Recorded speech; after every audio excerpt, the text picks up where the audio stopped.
I fly home tomorrow. Is that what you want to do?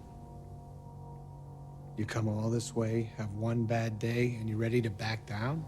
No, but I suck. Do you love this game? I mean, love it with your whole heart.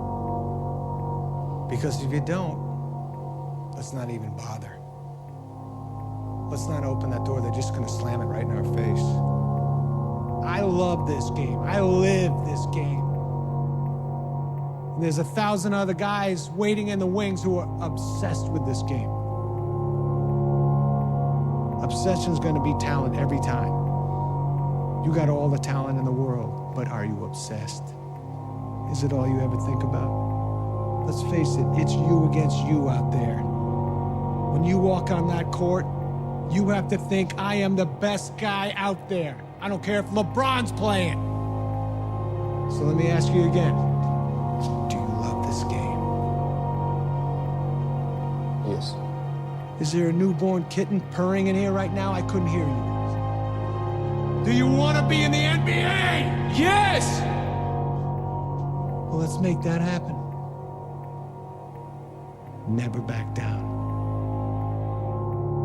We don't push nobody, we don't make nobody. Like, if you don't want, okay, leave.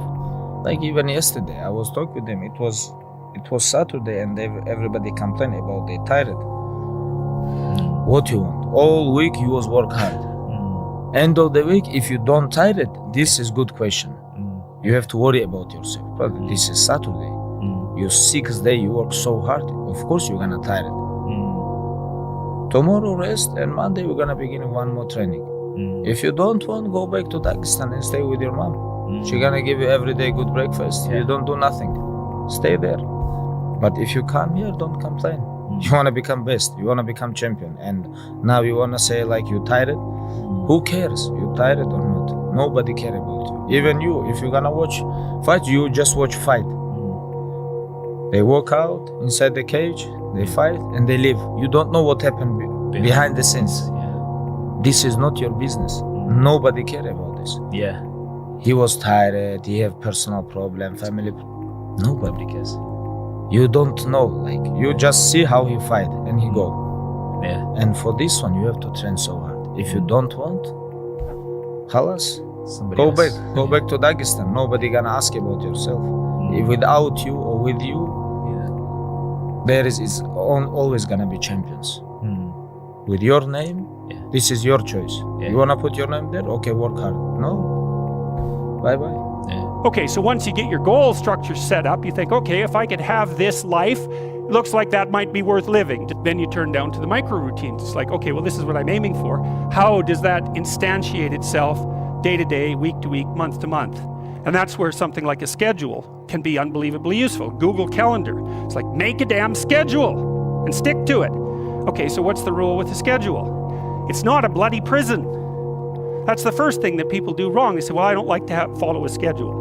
It's like, well, what kind of schedule are you setting up? Well, I have to do this, then I have to do this, then I have to do this, and then I just go play video games, because who wants to do all these things that I have to do? It's like, wrong. Set the damn schedule up so that you have the day you want. That's the trick. It's like, okay, I've got tomorrow. If I was going to set it up so it was the best possible day I could have, practically speaking, what would it look like? Well, then you schedule that, and obviously there's a bit of responsibility that's going to go along with that, because if you have any sense, one of the things that you're going to insist upon is that at the end of the day, you're not in worse shape than you were than at the beginning of the day, right? Because that's a stupid day. If you have a bunch of those in a row, you just dig yourself a hole and then you bury yourself in it. It's like, sorry, that's just not a good strategy. It's a bad strategy. So maybe 20% of your day has to be responsibility and obligation, or maybe it's more than that, depending on how far behind you are. But even that, you can ask yourself, okay, well, I've got these responsibilities. I have to schedule the damn things in. What's the right ratio of responsibility to reward? And you can ask yourself that, just like you'd negotiate with someone who is working for you. It's like, okay, you got to work tomorrow. Okay, so I want you to work tomorrow. And you might say, okay, well, what are you going to do for me that makes it likely that I'll work for you? Well, you could ask yourself that, So maybe you do an hour of responsibility, and then you play a video game for 15 minutes. I don't know, whatever turns your crank, man. But, you know, you have to negotiate with yourself and not tyrannize yourself. Like you're negotiating with someone that you care for, that you would like to be productive and have a good life. And that's how you make the schedule. It's like, and then you look at the day and you think, well, if I had that day, that'd be good. Great.